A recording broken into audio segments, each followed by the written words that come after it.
Welcome to this episode of Mommin'. Mommin'. Happy listening. Happy listening. Good job, buddy. Hi, everyone. Welcome back to Mommin' Podcast. I'm Megan. I'm Jessica. And we're so excited to be back again this week and on election day. Yeah, we weren't sure about whether or not if we should actually even post one on election day, but we figured why not? People can listen anytime. Yes, the perks of podcasts. Yeah, exactly. What's new with you? Well, I've been having TMJ, which has been super fun. I've always had a little bit of a click, like every once in a while, but now it's getting really bad where it clicks every time I shut my jaw and I'm getting lockjaw. So I went to the dentist this week, and in addition to us talking about that, I got quite the lecture, and I have to know, what does your toothbrush look like after about 2 weeks of using it? 2 weeks? I don't know, mostly fine. So your bristles aren't splayed out and... No, not after 2 weeks. Why would... No, because the dentist told me I can't do that or I'll hurt my gums. Yeah, I got quite a talking to. They were like, so we have a challenge for you because I've apparently brushed so aggressively that I've exposed all my roots. Oh, yeah, this is what happened to me, which is why we're not, I don't know, they told me they could tell that I was brushing too aggressively. Yeah, but it was so, because they were like, well, this is going to sound so counterintuitive because when you're a kid, they tell you to, really go for it. But no, you need to be, we have a challenge for you, and your challenge is that we want you to have a toothbrush look the same as it does a month out of the package, when you're done brushing with it. And it's so funny because Sean has always said that we could have the toothbrush that's the same exact color and it doesn't matter, because after one use, mine is mangled, like the dog got after it. Why? I mean, I just brush intensely, but I feel like Dad's toothbrushes were like that. I think they were too. But keep in mind, Dad also never had cavities, and I only got my first two after I had kids. I had one a long time ago, and that was the only one, but I haven't been to the dentist in a while. Yeah, I know. This is also a conversation that you need to go to the dentist. But I do think there is some genetics in that too. So a dentist told me that once. But also the aggressive brushing. So it was a kind of a funny side thing. I was like, can we talk about the TMJ? I'm not so worried about the gums. Yeah, but you don't want that. I don't know. They told me that. They told me I could only buy soft toothbrushes. Did they tell you that? Have you been buying anything but soft? I don't know, but I've always made sure What do you mean you don't know? I mean, now I know. Well, this dental visit was probably... It was before I moved to DC. This was over 10 years ago. My gosh. When they told me I was brushing too aggressively. I didn't know anyone. I always thought it's kind of funny that there are medium toothbrushes, or maybe there's something beyond a medium. I've never known why they existed. Maybe to clean the toilet or something, because everyone always says to use soft. Well, I don't know. They just told me to. I never paid attention before that. I probably bought medium. Your poor teeth. Anyway, I just thought it was so funny because I kind of thought that Sean was the crazy one, and I didn't really validate his thought on your toothbrushes look awful. And so I got quite a kick out of them saying that was not correct. That's so funny. Could you use electric? Yeah, and I had to buy one. They said it was the only option. What? Why? Because apparently I've brushed so much. I've brushed it all away. They're like, you're not going to have any gums left. Oh my God, then what happens? Well, I don't know. What happens? I don't know. I didn't ask. What happens if your gums go away? I have no idea. But I've exposed the roots, apparently. I don't know. I don't know what happens. I didn't really... I was focused on one singular thing, but I guess I could go back and ask. But I got the electric one. Oh, well, that's good. Very exciting. The things that really are giving me joy in life right now. Oh my gosh, I know. I feel my favorite thing to do is take a bath now. I don't even know what's happened to me. I know, that is very weird. I literally had never taken a bath. Do you light a candle? No, I probably should. I asked Patrick if he could make me one of those things that go across the bath. Oh, yeah, those things are fancy. Mm-hmm. Yeah, he said he could make one, but I just put my laptop on the toilet and watch TV and take a bath. And my Classic. therapist endorsed it, so it's fine. She said that was fine. I mean, that's a She great said, idea. It's just, because I said I should be reading a book, but I just haven't gotten there. And she's oh. like, do whatever works for you. And it's really hard to read a book in the bath because if you dip it even a little, the pages get wet. Yeah, it's not Yep. worth it. I'm all for watching TV. I want to get a TV mounted in the bathroom for that purpose, but I don't even take baths anymore. But why not?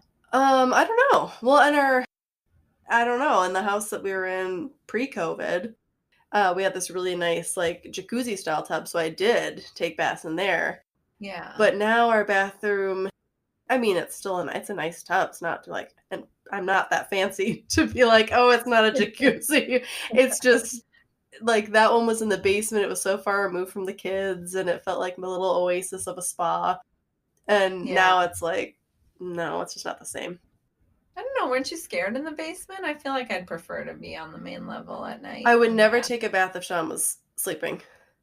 Oh. So he would be on murderer alert, and I would be able to relax. I didn't know if it was because you thought you'd drown or murderer. But no, murderer.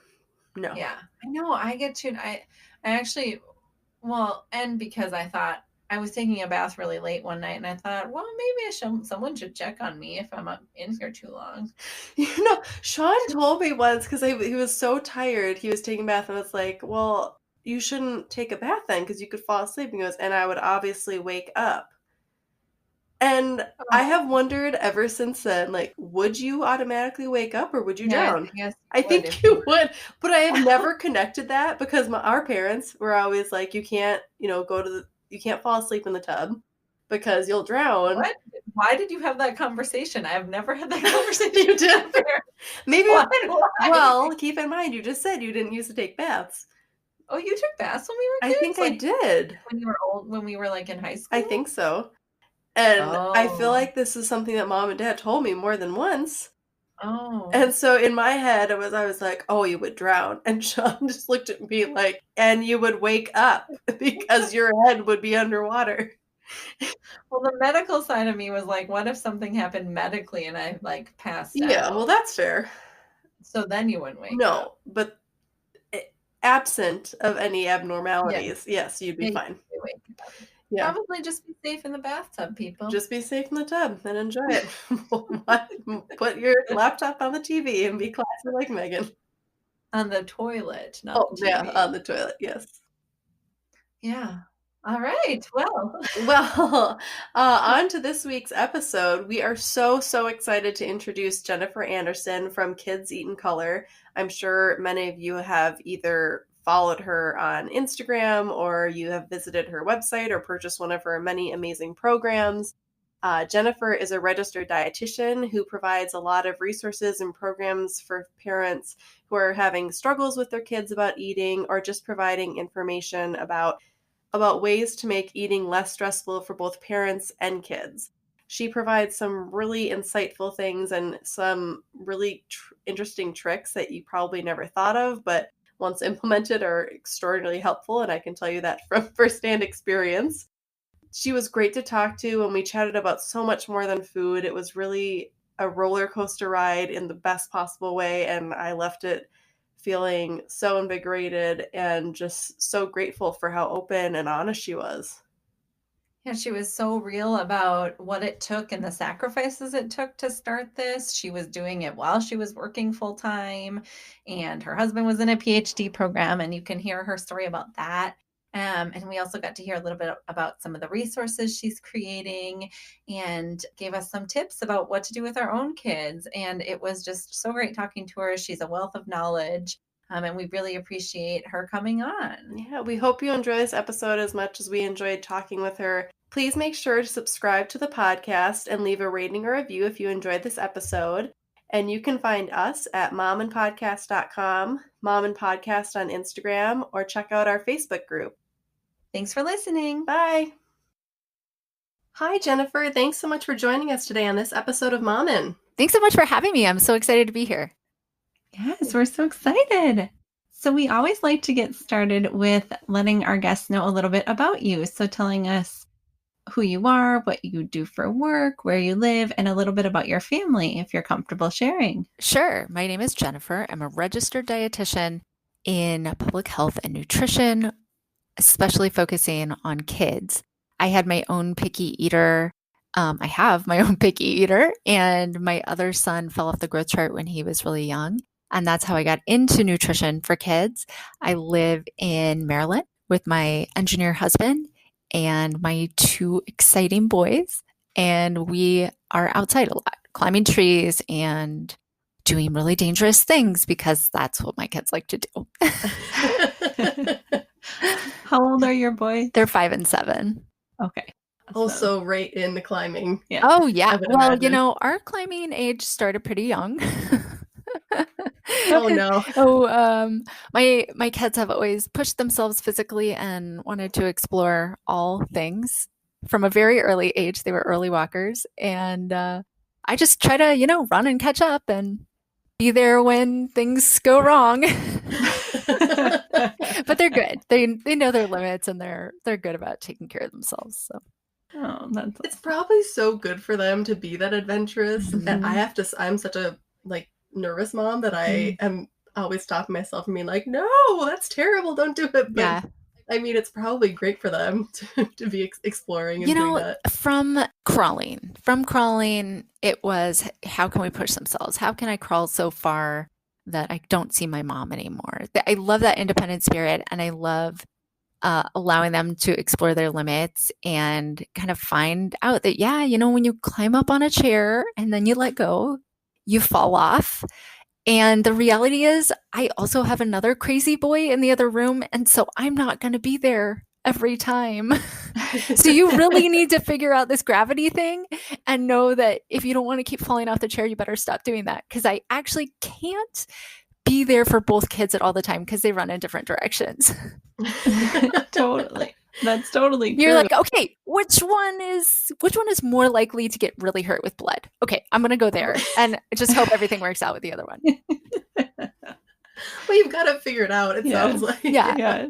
Oh, that's really funny. So if you're comfortable sharing, we always think it's interesting to hear from people about when they decided to have kids, and if they and their partner talked about it beforehand, about how many they wanted, and when they were ready to start trying, or how they knew they were ready. Sure. So when we got married, we were kind of young. We were 23 and 25. And my mom had I kind of refer to it as like a second set of kids when I was a teenager. My parents together decided they wanted more kids. And so my parents had 2 more kids. And I was fully aware of how much it takes to raise 2 kids. And so I was not interested in having kids right away.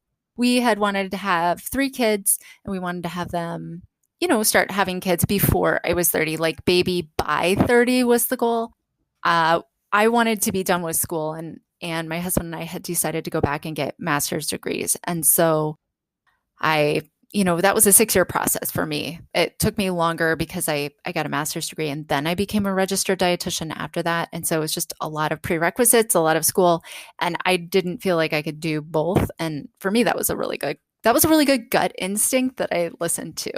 The problem is when we went to have kids, which was it ended up being a little later than we had anticipated with the school thing, we couldn't get pregnant. And I was charting and all this stuff. So I was really in tune with my cycles and, all that stuff. And within, months of, 4 months of trying, I was like, yeah, I don't know, something's weird. And so we started exploring, doing testing with both of us. And we were told, yeah, you're never going to get pregnant. And I was like, oh my gosh, that's like way different. And we had always said, well, if we can't get pregnant, we'll just adopt. That had always been our plan. And then when it came time when we received this news that we were never going to be able to get pregnant, we didn't believe it. So we got, like 3 second opinions, and they all said the same thing. And adopting didn't feel right to us at that time. It didn't feel right at all. And the idea of not going, an assisted reproductive technology route, like having IVF or IUIs or whatever, not exploring that didn't feel right to us, which was surprising to both of us because we, just based on our sense of ethics and all this stuff, had never felt that was a good option for us. But then when the time came, it actually did feel like the right option. So we jumped in. We ended up doing IVF to get pregnant with our first child, and we had a frozen embryo after that as well. And so we got pregnant. It was like a glorious pregnancy. I mean, yes, I was exhausted to death and, all that stuff. I was not spared any of that. But I loved being pregnant. I had that glow, all that stuff that some people have when they're pregnant. Obviously, that's not for everybody. Had my first son. And by this point, I was, I don't know, was I 31 when I had him? I've been so sleep deprived for the past years. I have no idea. But yeah, it ended up being a little bit later than we had anticipated. And nursing him ended up being a really good experience for us. We were going to have to stop. I was going to have to stop nursing to do IVF again. And we knew at that point, we were going to try to have another child, but he was so attached to nursing. He was having trouble maintaining his weight that we decided to wait to have another child.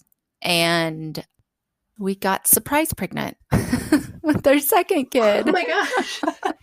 Which was a real shocker. It was a real shocker. He was 14 months old, and I was like, I have the worst case of PMS I have ever had. I said to my husband, I was like, I think I'm pregnant. And he was like, well, you're not pregnant. That's not possible. So I eventually, haul myself over to the drugstore and get a pregnancy test. It's like 5 o'clock in the morning. I'm waving it in my husband's face. What is this? We were shell shocked. And the doctors too were like, yeah, I don't know. How far along were you when you found out? I mean, it was early. It was really early because I just felt like something was wrong. And I wasn't even late in that cycle, but I knew something was weird. I felt weird. Oh my goodness. So like the day after I normally would have started my cycle, I took a pregnancy test and it said I was pregnant. So it was completely just a wonderful gift on our part that we had our second child. Our third attempt or our attempt at a third child was unsuccessful. We tried for about a year. We used our frozen embryo. We did a bunch of other stuff. And finally we were like, I finally said, I'm out. I can't do any more hormones or anything. I'm done. So much. Yeah. Yeah. So that was kind of a long story, but that's us and kids. Oh, no, so now we don't have the 3 kids we wanted. And, but we are extraordinarily lucky to have the 2 that we have. And so thankful for them. Yeah, well, I can't even imagine your shock at finding out that you had. I'd always said, oh, well, if we got pregnant the natural way, I'd be so excited. Instead, we were like, what? It was so upsetting. It was the weirdest. Sort of thing where we thought, well, this is exactly what we want, and also so upsetting to be shocked in that way. Yeah, we adjusted, obviously. Months. We adjusted. Yeah. And the 14 month, the 2-year gap, it has been amazing and it's wonderful. But when you have a 14-month-old who is fully capable of running away from you faster than you can run and climbing up on the piano or anything else in your house, it's crazy. Yes. And you were still breastfeeding. Right. So it's not like you had a break. Oh gosh. I breastfed him for 5 months. And I said, I can't gain any weight. I am exhausted beyond all measure. I cannot nurse him anymore. So that's when I weaned him. But weaning and breastfeeding, that's a whole different story. My goodness. Yes, Jessie just weaned. Well, I'm not even fully done, but not. the clogged ducts, man. Oh gosh. Oh, the clogged ducts. Yeah, the clogged ducts. Weaning, I feel like weaning is one of those things. Nobody seems to care about the moms weaning. Like, where's the advice on how to wean? Where is the step-by-step? Mhm. I am actually just about to publish the most comprehensive guide to weaning toddlers that has ever been published. Oh, that's It awesome. doesn't talk about clogged ducts, but it does tell you how to do it, how to wean a toddler, and do it in a way that you feel good about, because nobody seems to care about the emotional effects on moms. It's Mhm. real. It is a really Mhm. big deal, It is. you know, and the Yeah, hormonal Megan's a shifts. lactation consultant, so she's probably feeling everything you're saying. But yeah, it is. I keep Mhm. wanting to drop that last feeding Yeah. for my son who's 15 months. Uh-huh. But I cry thinking about it because I'm like, that's my little bond with him. And so every week, Right. every Sunday, I'm like, this is my last week. Oh my gosh. And then the next week rolls around, I'm like, but I can't. Mhm. And you don't have to. You don't have to, but No, but It it is. So I'm glad so exciting that you're Mhm. publishing that, because Yeah. there's a Yeah. huge emotional component and Right. hormonal emotional oh my gosh, component. once you're done, the hormones, whew, Mhm. those are really, really tough. And there's, you know, people don't make it known that you may feel sick. You may feel like you have the flu. You may get depressed. You may, I mean, when I stopped nursing my second kid, oh my gosh, like depression just like crashed over me like a wave. So there's a lot that goes on with those hormones, and there's no way to like always find closure or whatever. So that's what I talk about in my blog post, is kind of how to prepare your kid and how to prepare yourself. Oh, that's so Love yes, that. so Yeah. nice. And I feel like you were saying that you were going to have to potentially wean based on IVF, and you're Mhm. like, we didn't go that route ultimately, but I weaned because I thought we were possibly, and I had multiple friends who did, and like that's so hard too, because Mhm. you're like, how do I time that? Oh my gosh, I did that with my second kid. Yeah, which I was like, which was kind of sad because it didn't work out anyway. But yes, you know, so I know it's hard. I'm so looking forward to reading that Yeah. post. Yeah. Oh, that's Awesome. amazing. Well, thank you for sharing all of Yeah. that. It's always helpful for other people to hear people's story, because you see people with a 5 and a 7-year-old and you don't realize like that things don't go smooth for everyone, but Mhm. eventually you have you grow your family in many times. Yeah. So. Right. Oh, love that. I feel like when you're going through infertility, you see every pregnant woman and you think, but I'm not pregnant, which is a totally normal and natural thought. The reality Mhm. is you have no idea what a miracle it is that that person is pregnant. You have no idea if they've experienced loss. You have no idea how long it took. You have no idea what they did to get pregnant or how long they waited. And when you can change that in your mind to be, okay, well, they're pregnant. It is still a possibility for me at some point. Or, you know, it doesn't even, I feel like there's always this message out there like, oh, just tell yourself that you'll get pregnant, or if you wait long enough, Mhm. there's just no guarantees. It's so hard. But if you can think to yourself, you know, the right thing will happen for me, and I'll be able to be an amazing person regardless of what happens. Like that sort of shift can be really, really helpful. But it's a challenging journey every Mhm. step of the way. Yeah. Oh, that's so Yeah. helpful. Yes. That is. I feel like you said, when you're in it, Mhm. it's so hard Mhm. to see beyond your own Mhm. experience. So I think that's really good advice. It is. It's all you can. It's for Mhm. me. It's For sure. consumed me. Like, how are I'll we get gonna? there. What's our next step? Yeah. What am I going to eat? Where am I going to go? Should I do this yoga pose or that yoga pose? I mean, like, oh my gosh, the things you do. And they're the all things you're willing important. to try that you never would have been willing to, yeah. months prior. Mhm. Yes. It is one of those things that's so, I read a book once called something like How Your Desire for a Child Will Change the World. And that's not the exact title. Don't quote me on it. And the book had like some very weird nutrition advice that I never read, but had some interesting affirmations that I liked.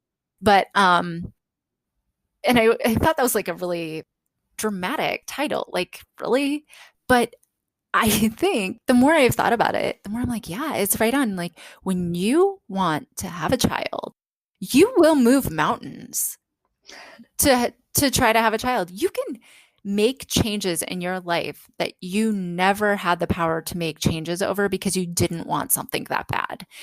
And that is a time where you can really tune into your power as a person. And you're going to need that. You're going to need that to have your kid to go through labor. You're going to need that to figure out how to feed your kid and what is going to be right for you. You're going to need that dealing with parent challenges, which will push you past your capabilities, you know? So tuning into that power that we have during the preconception time, especially for those struggling with infertility, can just be so powerful. And, you know, some women are not going to conceive a child. I don't like to sugarcoat it and say, well, yeah, everybody will. No, they won't. That power and that desire is going to turn into instead, because there is so much mothering needed out in the world that even if it is not going to your child or your second child or your third child, you know, I think of what I do as an extension of my mothering. And because I don't have a third child to dump that into, guess who's getting it?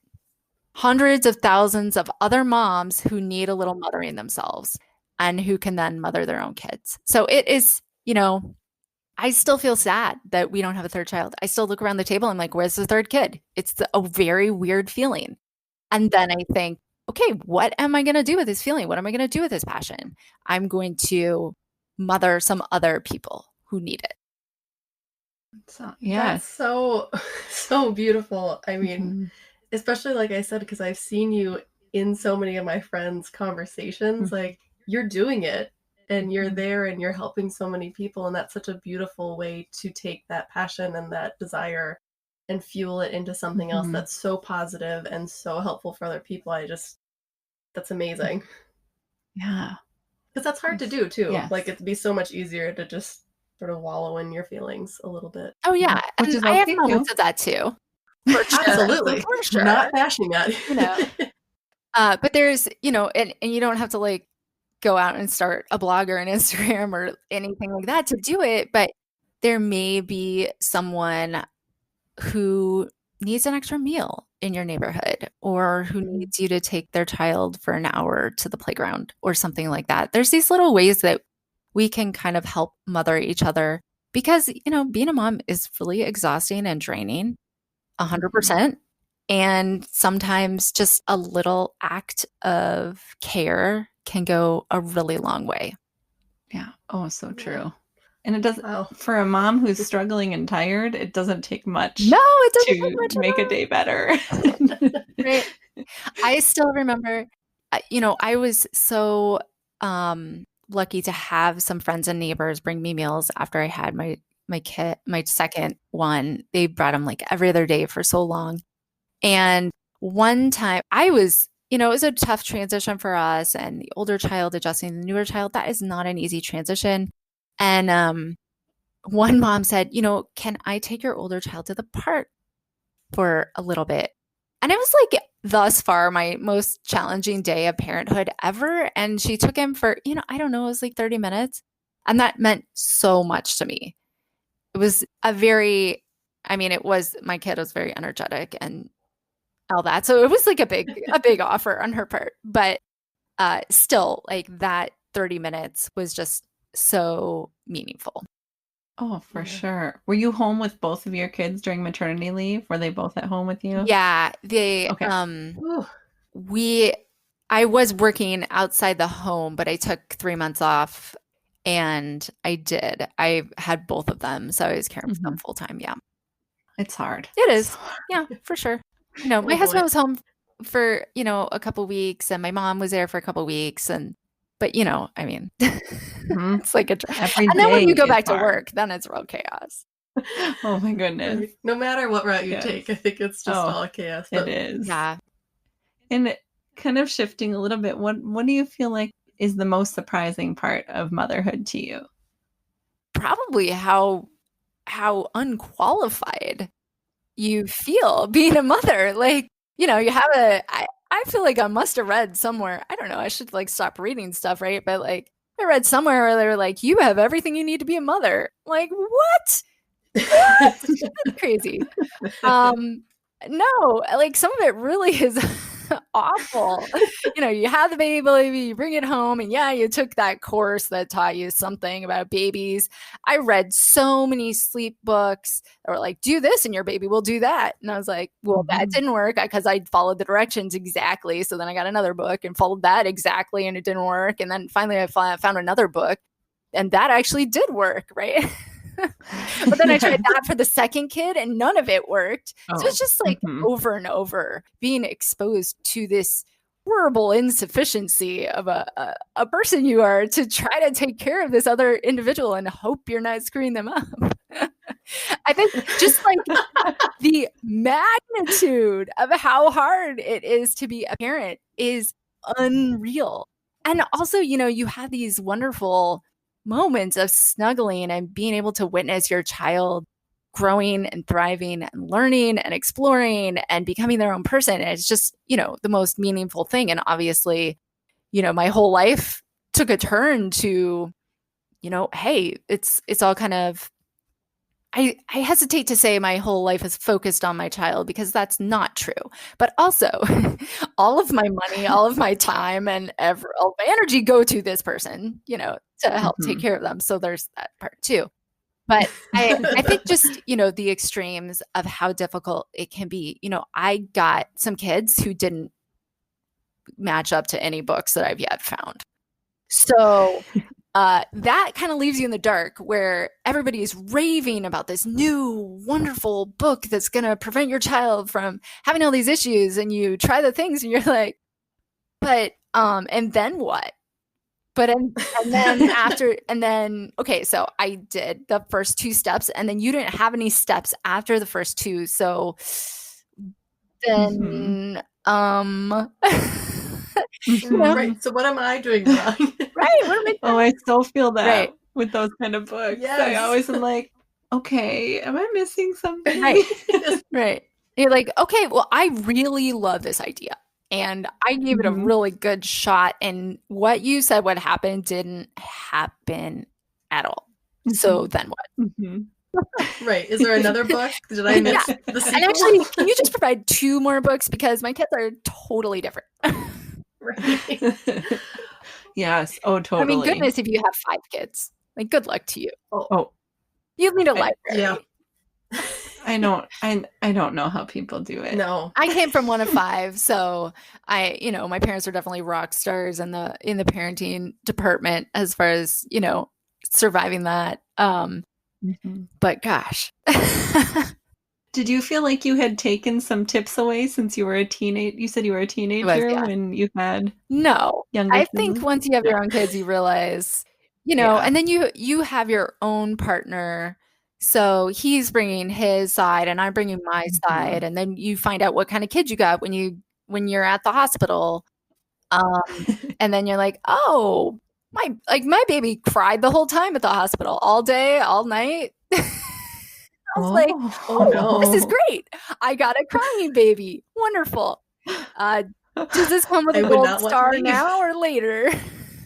Oh my word. And then Did he cry when you got home? My second baby was like an angel in the hospital. He had to be on the billy bed and have the thing is on his face, and he was just so happy the whole time. And I thought, oh my gosh, I won the baby lottery. Until later, right? But yeah. Oh, I always, because of so I'm a peds nurse practitioner, and when the baby has jaundice and is tired, the parents are like, our baby's so easy. And I'm like, do I tell them or just let them find out? Although I did not realize that jaundice made him happy. It makes them very tired. Okay. Yeah. Oh, that was perfect. It was great. But even the nurses were like, oh, he's very good natured. And you know what? Still to this day, he can be so the most delightful person you've ever met. Which probably was partially his personality. Yeah, that's so sweet. But he also has strong feelings, as kids do. Yes, they have to, right? Yeah. As we all, all do.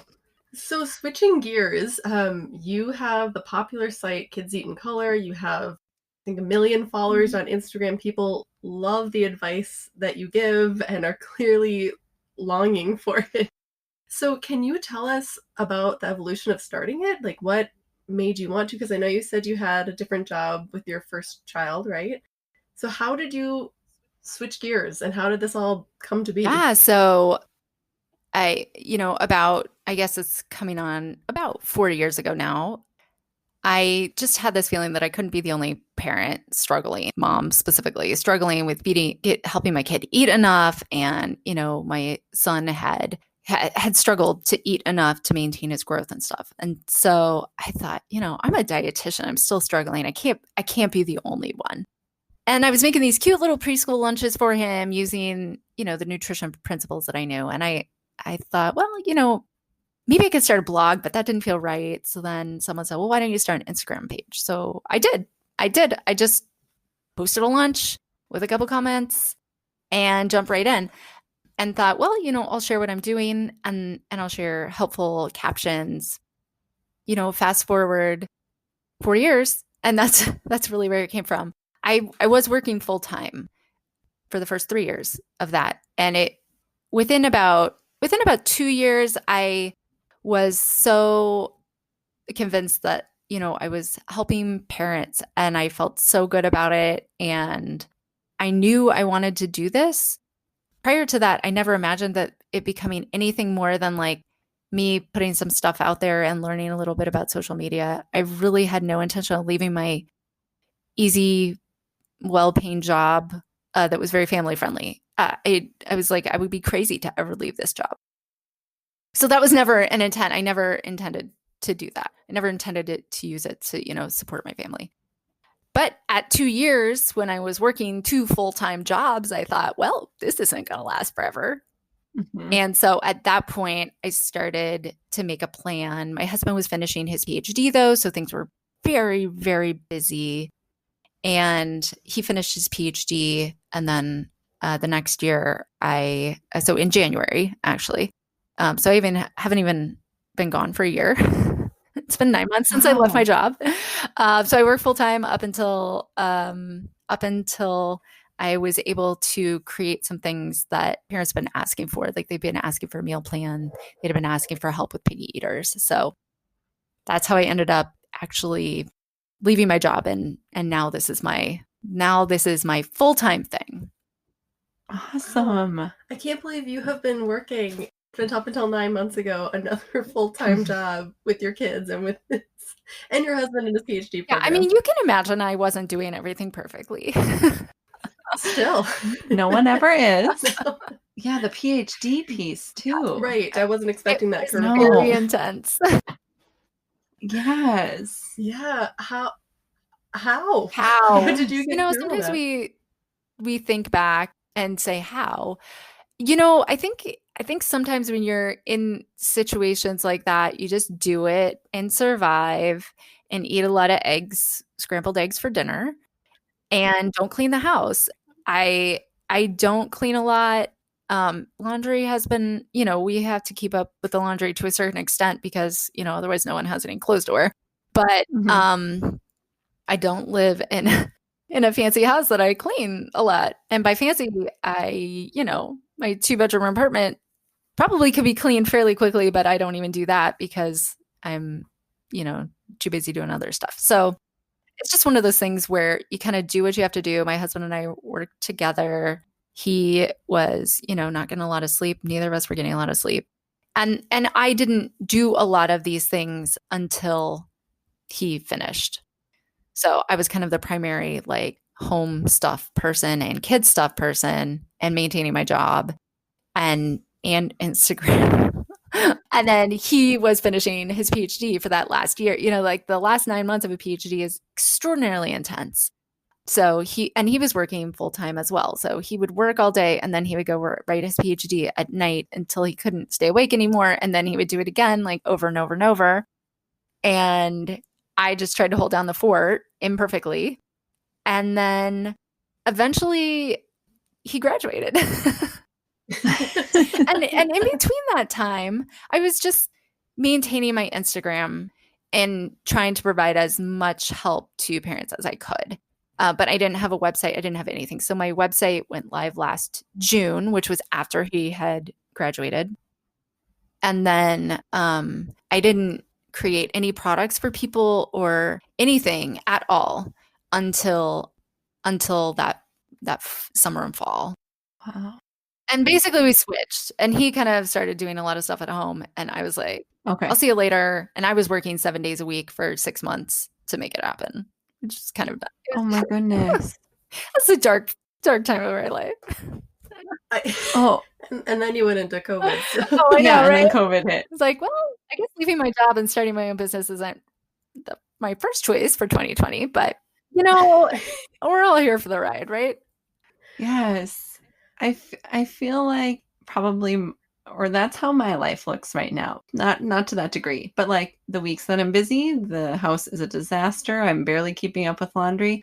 But until you said it, I haven't thought that much about it. And I don't know that my story would include that on the other side. So I love how real you're being. You gotta Like, include it. Yeah. that's Because true. people don't understand that I don't just magically do this stuff. I'm not doing Mhm. important things to do this. Mm-hmm. Right. Mhm. But all you see from other people is Mhm. like posting their beautiful homes Mhm. and posting all these things. So you see this and you're like, it's not possible. How are they doing this? So Mhm. I love hearing the reality of it takes sacrifice and you have to Mhm. pick and choose. Yeah. And it's so refreshing because I got to tell you, I have 3 baskets of laundry up there. Oh gosh, that need yeah. to be folded right now. Always. Right. I mean, that's just the reality. I'm like, my kids that year, my kids learned how to paw through clean laundry to find the clothes that they needed. They learned that skill. I taught them that skill. And you know what? I'm proud of myself because now my kids can be self-sufficient when they go to college and they don't even have to fold their own laundry. They can focus on school. Yep, Yeah, I mean, that's just the reality. If we want to do exciting things without taking huge risks, because I know there's people who are like, just leap and the universe will catch you. I'm like, okay, Mhm. but for all of us who have to pay our bills, I'm not just going to quit my job as the primary income earner for my family to go, quote, follow my dreams. Mhm. I don't know who can live in that world where they can just stop everything and go follow their dreams, but that is not a sacrifice. I am a risk that I'm willing to take with 2 small children and a partner. That's so true. I'm not a huge fan of that sort of mentality. Like, most of us, if we do something extra, it's at the expense of something else. And maybe that's our sleep or our health or our relationships or our food or our financial security. There's all kinds of things that people sacrifice to do something, but there's always going to be a sacrifice unless you happen to be, somebody magical or something. Yeah, in a different setup. Like Right, or if you have money coming in from somewhere else. Yeah, I guess if you had a You have partner money. who's maybe independently wealthy and Mhm. you knew how to manage like a bunch of people under you and you quote quit your job to go follow your dreams. Okay. Yeah. Right. But I actually personally don't know anybody like that. Right, No. so not the majority of the No, world. no. Very few. But that's the real dream. Yeah. Oh, I love that. Well, thank you for being so Yeah. real. And were you working as a pediatric dietitian, or was that not your focus before? No. So I was a consultant to the USDA SNAP education program. The SNAP education program is the nutrition education component of the SNAP program, which is formerly known as Mhm. food stamps.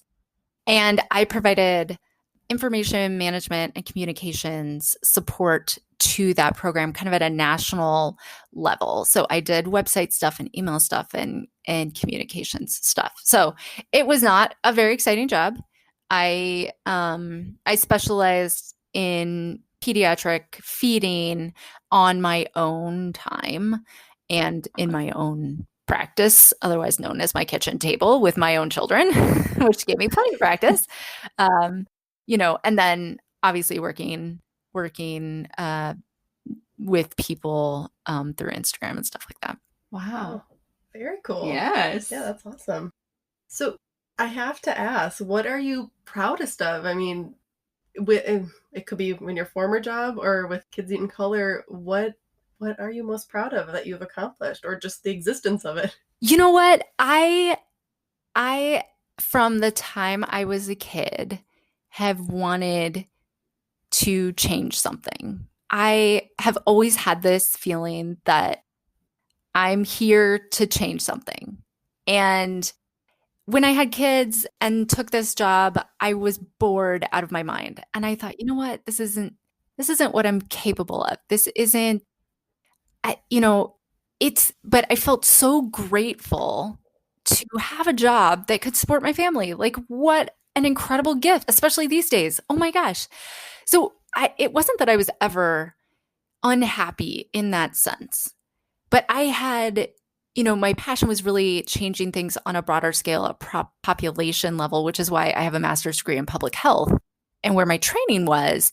And that's where my interest is. And, personally, I feel like, yeah, if you're lucky enough to be able to work in your area of interest, that's awesome. But, most of us need to make sure that we have a job to support our families. So that's good enough for me. And that was good enough for me. And I was very thankful for it.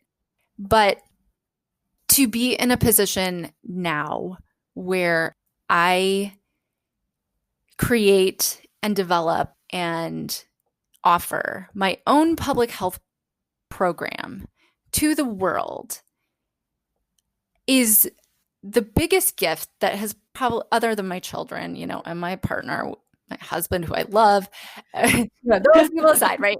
What an incredible gift. Just every day I'm floored. I can't believe I can do this. I can't believe that I can support parents and help them. And that when they purchase my products, I can actually use those funds to create another product. Like I'm working on a low income budget menu that is going to be amazing. And it's so complicated that nobody's ever done it and nobody's ever created something like that because it's so expensive. And nobody wants to fund something like that. It's a lot of time, it's a lot of effort, it's a lot of money to create something like that. And so nobody's ever done it. And the fact that I can actually create something that will be super helpful to people who can't afford fancy dancy, like what a gift. I just feel so incredibly honored. And on a daily basis, like the work I do is hard. I'm not gonna lie. My husband's like, you have a hard job. But the fact that I get to be a part of it and I get to be, setting the tone for, as dietitians, we should not be forcing organic, fancy blueberries down people's throat year round. We need to give people realistic options.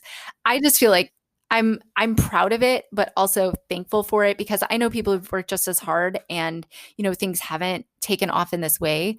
So I would say, yeah, I'm proud of my hard work. I'm proud of it, but in a really grateful sense of like, oh my gosh, I can't believe this is my life. How cool. I hope that I can continue to do the right thing with everything that I've been given. Wow, that's awesome. Yeah. How are you going to distribute? I'm like thinking of this. I'm like, how is this going to get, are you, this product for like lower income, what's that look like? If you don't mind sharing, like, is that going to go to pediatric offices or? Yeah. So that's in development. That's like phase. First we have to develop it. Then, it's going to be released first to my social media channels because, that's where the people are right now. And then we'll be able to develop partnerships. And I'm already in the works developing partnerships with different organizations to help get it out further. But that's kind of like a long term. So getting it out is going now. First of all, there's plenty of people in my audience who've lost their jobs, who are suddenly on unemployment, who are on just a tight budget. A lot of dietitians who work with people who receive STAMP benefits or people who receive WIC benefits, they refer their people to my account. So I know there's people in my audience who need it. And then there's plenty of other people who just want to save money and need new ideas. And then expanding past that and actually building relationships with community organizations, which you've already started to do, like figuring out how to get that out further. That's the second phase of distributing it. Awesome. I love that. Yes. That is, I mean, you're addressing such a need of Mhm. families who want to feed their kids well, but like you said, there's not a ton of resources and it's hard to know how to put a meal together with foods that aren't necessarily like in your fancy schmancy Yeah. cookbook, you And it's know? also, like budget meal plans often give budget recipes, but the reality is the average benefit of a family receiving SNAP benefits is $125 per month per person. That's hardly anything to work with. Mhm. And if you have 4 people in your family, maybe you're getting $500 a month, or maybe you're on even a tighter budget than that. We definitely I've had people tell me they're on budgets of $80 a week for a family of 4, a budget of $200 every other week for their family of 4.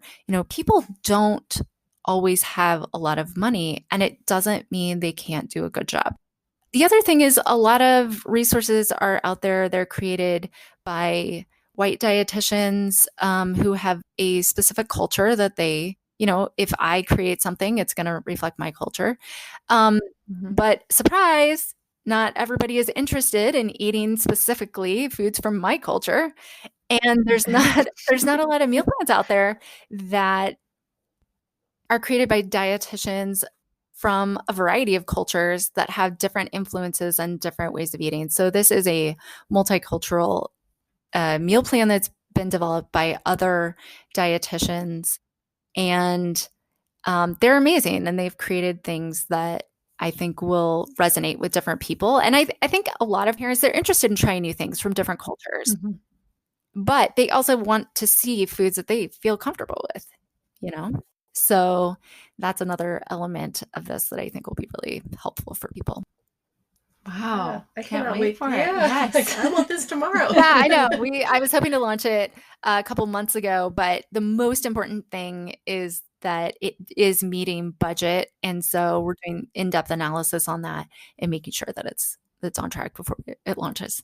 In the meantime, Wow. there's always Real Lazy Weekdays, which isn't budget focused, but it is focused on increasing variety to kids and helping just take one thing off parents' plates during this crazy, crazy time. Oh my gosh. Yeah. Need that. Yeah. That's so awesome how Yes. we'll be staying tuned for that. Yes. Exciting. Yes. So if you're okay with it, we'd love to ask some questions about your tips on feeding Yeah, your let's do kiddos. it. What do you think is one of the most common questions or concerns that you get from parents trying to feed their kids? Yeah, one of the big ones is I can't get my kid to try something new.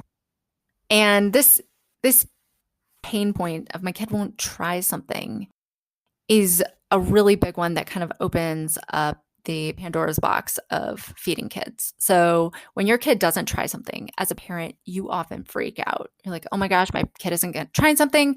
They're going to be a picky eater, or they are a picky eater, and I'm a bad parent.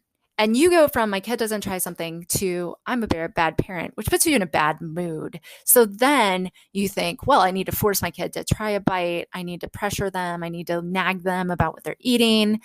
So you do all those things and your kid still doesn't eat. And then next thing you know, your kid is coming back to you 10 minutes later for a snack, but now you feel guilty because you've already been a quote bad parent and done all these things you don't feel good about. Now you're like, oh, and now you're hungry on top of it. So I got to get you another snack. Like this is a routine and a cycle that goes on. I would say probably in all homes, even in mine, this has happened over and over and over. And it feels crappy to all parties involved. And in the end, the kid's eating goldfish and you're feeling crappy. And what we need to do is we kind of need to step back and kind of figure out whose job is whose. So my kids said they're not going to try it. I can just step out of this whole cycle by sitting back in my chair, eating my own food and saying, oh, you don't have to try it. That is the number one most effective way at ending food battles, reducing your stress levels, and fixing the whole problem of this cycle. You don't have to eat it. But you do need to sit here with the family. And of course, there's a lot more to unpack there. But at the core, the child needs to be in charge of their own body, what they eat, whether they eat and how much. And you as the parent, your job is not there to cater to your child. Your job is there to provide a loving, consistent, supportive structure to your child, which is providing consistent meals on a feeding routine or schedule. I find both of those words can be hot buttons, especially lately. You may not like the word schedule or routine, but what I want to see is that you're having formal, routine eating opportunities for your child. I don't care what you call that, but it should not exceed 6 per day total. Max. Do people not like the word schedule around you? I recently not, but that's okay. Frankly, I don't care what you call it, and I don't care if it's exactly served at 12 o'clock or 12:01 every day. But the reality is your child needs to know consistently that food is coming, and it's not just handouts all day or not just like snacks given all day long. We're not grazing. You are providing the structure of solid, balanced meals and snacks throughout the day. And then you as the parent are also making sure they're not watching a screen, they're not distracted. You have a calm eating routine where we're focused on eating, and you as the parent are in charge of what is served. Your kid isn't calling the shots. You're not short order cooking. You're providing the meals. So that in a nutshell is what I talk about. I talk about this in my free child feeding guide. I talk about this in everything that I do. I'm always talking about this. That's such a simple response of you don't have to eat this, but so counter to like when my daughter doesn't eat something, that whole cycle is so true. Like, oh, I'm failing. And it's so easy to be like, well, you have to try something and you have to eat this much if you want a treat. And that's what I do. So I think it sounds so simple and so easy, but I've never thought of just saying that to her. Yeah. What I find is it doesn't feel intuitive. Most of us grew up with our parents, micromanaging our bodies, what we ate, what we didn't. It's fine. It worked for that generation. But now that we're in a generation where the environment is different. The food environment is different. We really, really need to focus on giving our kids the ability to listen to whether or not their body is full. And that starts by saying, you know what your body needs. You do not have to eat that. And, using bribes to help them eat a bite or to let them get down. The thing is, first of all, it makes your life really complicated. Just really hard. I mean, I've been there, been like, you have to drink that. And then the kid is being like, no, I don't have to drink it. And then the kid is laying in their chair, and then the kid is laying on the floor, and then the kid is bothering me and whining and doing all these things. And it's all my fault because 99% of the time I say you don't have to eat it. I just do it 1% of the time to remember why I don't do it. Like so ineffective. Oh, I do try to do that, but my husband hates it, so I'm going to play this for him because I've heard that advice before, and I can always tell that I'm getting judged by everyone else. Sure. But you're right. It's so much easier and it's so much better for your kid to do it that way. What do you do though? I feel like this is one thing that I always struggle with. Like if we order Mexican food, we order chips for the center of the table. And then I don't know how to adjust because then the chips are there. And so he just wants to keep eating chips. Right. So here's what I do. I think every different eating opportunity is a wonderful learning experience for your child. Your child is going to grow up in not that many years and be at a table with a bunch of chips. And what are they going to do? They're going to have to learn to listen to their body and understand what's happening. Now, what's complicated with a child is they don't, especially young ones, they don't understand like chips are coming, then a meal is coming, blah, blah, blah. So I don't worry about it. So they ate chips for dinner one night. I mean, in the scheme of life, who cares? I've had meals where I've just eaten chips for dinner. I'm still here. I'm not in like perfect health, but I'm in good health. Like I don't feel like we should lose years of our life of stress because our kid ate tortilla chips for one meal, or for one meal every month. I mean, it's just not that big of a deal. There's up to 6 meals a day for a child. They have so many eating opportunities. So instead of focusing on that one, we can use that opportunity to say, yeah, here's the chips. You can eat as many as you want. And we don't even have to say that. We can just say, here's the chips and let them eat as many as they want. And then our child learns, oh, I am the expert of my body and I can eat what I want. And then as they get older, they'll have a better understanding of like, oh, food is coming next. But let's say I have the food ordered to my house, so I'm going to serve it all at the same time. In fact, I like to, if I have dessert with a meal, I often like to serve it with a meal because it just puts everything on the same playing field. Dessert's there, a child-sized portion with dinner. It's there. They can eat it whenever they want. The cookie, the chips, the taco, it's all there. It's all the same. I don't make any comment whatsoever. Now, parents really freak out. They're like, oh, you've gone too far. Like, have I though? Have I? My husband initially thought, oh gosh, that's like really extreme. I said, well, it seems right to me. He's like, okay, well, you're a dietitian. I guess I'll follow it. But he's the biggest champion of it now because he's seen our kids as little kids make decisions like, oh, I'm going to take one bite of my cookie and leave the rest because it's just not a big deal. They know it's there. Wow. That's awesome. Yeah. I love serving it with it. So like, because the whole meal can often be, oh, what's my treat going to be? Or, oh, do I get a treat? Oh my gosh. That sort of eliminates. Completely eliminated. Fixated. Obsessed. Yeah. Yes. That's a wonderful But idea. if the treat is there from the beginning and they say, now initially they may say something like, am I allowed to eat this? And you can just say, I learned some new ways to deal with treats and really they're just a food. So we're just going to start serving it on the plate from now on. And you can decide. It's your body. You decide what you want. That reinforces the idea that they're the expert of their body, that they can listen to when they're hungry and full. They can listen to what their body needs. So many good things come from that. And then you don't have to deal with the stress. Now, initially, if your child has been dessert obsessed, you may have the experience of your child throwing a tantrum when you run out. And that's fine. Mhm. I would expect that. I would expect that for several weeks. Expect the worst, right? And then if your kid stops after 3 days, better. Right. But your child may then freak out and you can just say, oh, there's no more for today, but we're going to have more tomorrow. Now, I always pair this with other opportunities where they're allowed to eat as many dessert items as they want. So cookies and milk. If cookies and milk is for snack, then I give them an unlimited amount of cookies and milk. I don't make a big deal out of that. I just say there's cookies and milk for snack and they eat their cookie and they drink their milk. And then they say, can I have another cookie? And I say, sure. And then if they ask for 18 cookies, then that's fine. The number of times they've actually eaten 18 cookies is probably 0. I've never seen my kids eat a whole box of cookies because they get full, right? And then they stop because they've been given that training that they are the expert of their body and they know we're going to have cookies another time and I'll be able to eat as many as we want. We want to eliminate that feeling of foods being restricted. Mm-hmm. Now, people then say, but what about this dinner thing where you only have a child-sized portion? This recommendation comes out of Ellen Satter's work. She is the woman who has really pioneered a lot of child feeding.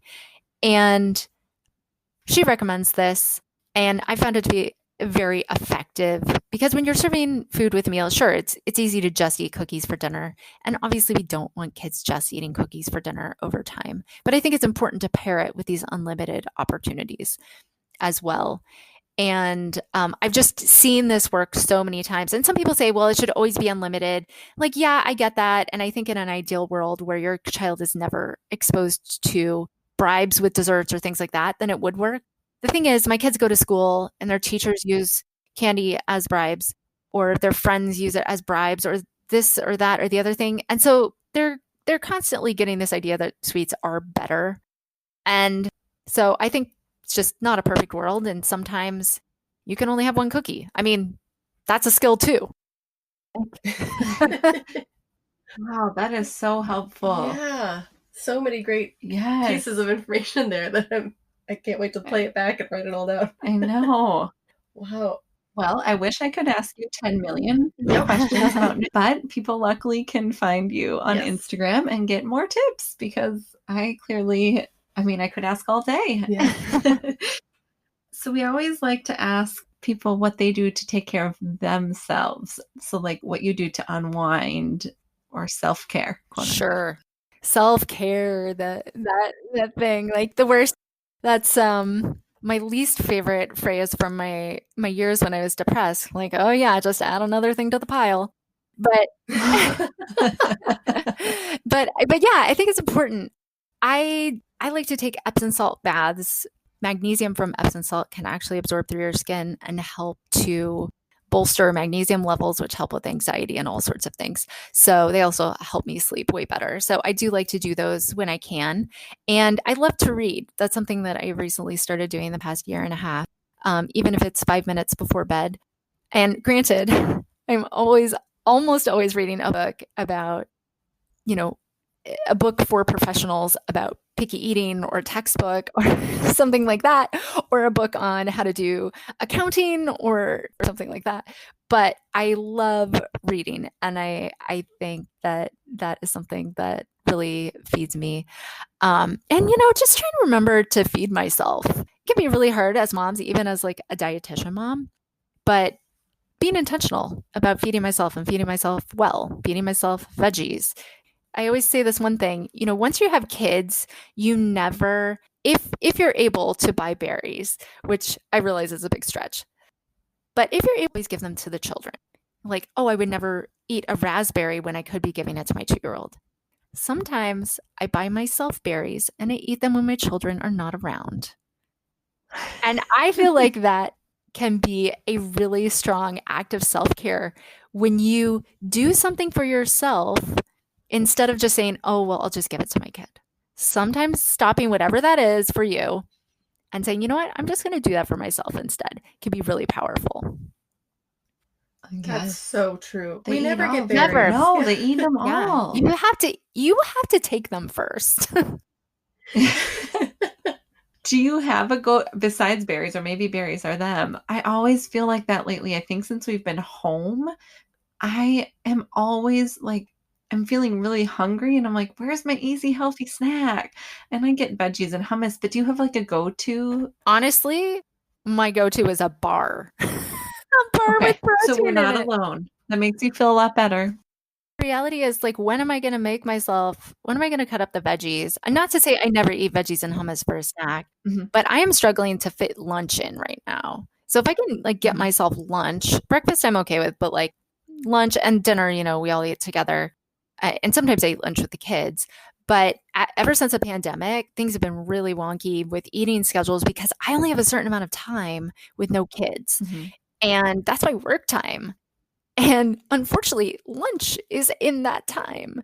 So I may be eating a bar for lunch, which is not how I best care for myself. But in this era of extraordinarily limited childcare, it's not perfect. Things are a little messy. And if I can buy a box Oh, of yeah. high protein bars that I feel good after eating, which sometimes takes a while to find a bar that actually doesn't make me feel like crap, but I found one that works for me. Go for it. I mean, like, let's survive the best we can right now. Thank you. Yep. I feel so bad every day that I grab my stupid bar snack. Yep. To hear that from a nutritionist makes us feel so much better. Yes. That's great. Oh, the one thing we also like to ask is if there's a mom that inspires you that Mhm. you find inspiration from or just motivation from. Yeah, I mean, I have to say my own mom. That woman is a super. I mean, Oh, 5 that's so sweet. kids. She educated them all at home. She is she cares for people now. She's an essential worker. She has just done incredible. I mean, she's like a modern day Mother Teresa in real life. And just seeing how she prioritized her kids and did so many things is constantly an inspiration that I only hope to live up to at some point. wow. Yeah, that's so awesome. sweet. Yes, that's awesome. It's amazing to me how every time we ask that, it's always almost my mom. Yeah. And if we're interviewing really Mhm. strong motivational women, Mhm. so it makes sense that their moms were the same way. But I just love that. There's something about your own mom where you realize, gosh, she did all the things. How did she do that? Where, I have different women that I look up to for this or that. But it's like, oh, I look up to her for this. Oh, I look up to her for that. Oh, I've learned this from her. But when you look at your own mom, you're like, wow. It's true. That's awesome. Yes. Well, how can people find you? Sure. So Kids Eat in Color, whether you're on TikTok, Pinterest, Facebook, Instagram, or website. You can find me everywhere, or probably just like talk to another mom at the park, which is where most of my referrals come from. But yeah, I'm kind of in all the places. Well, maybe we'll have to have you on sometime in the future to really get some more questions Sure. asked. But we could ask you questions all day. Yeah. We really appreciate your time. It's been so Absolutely. wonderful learning your story. Yeah, well, let me know when you Thank have you another for one. sharing so much with Yeah, it us. was so great to talk to you. And thank you again for having me on. Oh, of course. We so appreciate it. Well, go eat your bar. Yes. And have a wonderful weekend. Thanks, you too. Bye. Thank you so much for listening to this week's episode of Mommin. We hope you enjoyed listening to our conversation with Jennifer. You can find us at Mommin Podcast on Instagram, momminpodcast.com, or Mommin Podcast on Facebook. If you like this episode, we would love it if you would take some time to share it with a friend and head over and give us a rating and review. Bye.